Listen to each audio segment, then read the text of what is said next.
আজ আমি রান্না করব খিচুড়ি। তার জন্য নিয়েছি একটা কুমড়ো, একটা পেঁপে, কিছুটা আলু আর ছোলার ডাল। ছোলার ডালটাকে আমি 5 থেকে 6 ঘন্টার জন্য ভিজিয়ে রেখে দিয়েছিলাম। সবজিগুলো কেটে আমি ভালো করে ধুয়ে নিয়েছি।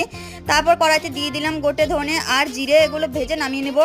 তারপর কড়াইটা গরম করে দিয়ে দেবো পরিমাণ মতন সাদা তেল। সাদা তেল দিয়ে দেবো 4-5টা তেজপাতা। তেজপাতাগুলো ভাজা হয়ে আসলেই দিয়ে দেবো জিরে আর সর্ষে। এগুলো ভেজে নেড়ে চেড়ে দিয়ে দেবো সবজিগুলো একটু নেড়ে চেড়ে দিয়ে দেবো পরিমাণ মতন হলুদ আর দিয়ে দেবো স্বাদ মতো লবণ। এগুলো দিয়ে সবজিগুলোকে ভালো করে ভেজে নেব। এতে সবজিগুলো ভাজা হয়ে গেছে, এবার আমি নামিয়ে নেব। এর পাশে আমি একটা হাঁড়ি বসিয়ে দিয়েছি, এর ভিতরে চাল ডালগুলো দিয়ে ভালো করে ভেজে নেব। ভাজা হয়ে আসলে এর ভিতরে দিয়ে দেবো পরিমাণ মতন জল দিয়ে যে দেখবো একটা বলক উঠে এসেছে, ওই সময় দিয়ে দেবো ভেজে রাখা সবজিগুলো দিয়ে দেবো কাঁচা লঙ্কা দিয়ে 5 থেকে 6 মিনিট জাল করে নিলেই দেখবে হয়ে গেছে খিচুড়িটা। যে এরকম হয়ে আসবে ওই সময় আমি দিয়ে দেবো পরিমাণ মতন ধনে গুঁড়ো আর জিরে গুঁড়ো আগে থেকেই ভেজে রাখা।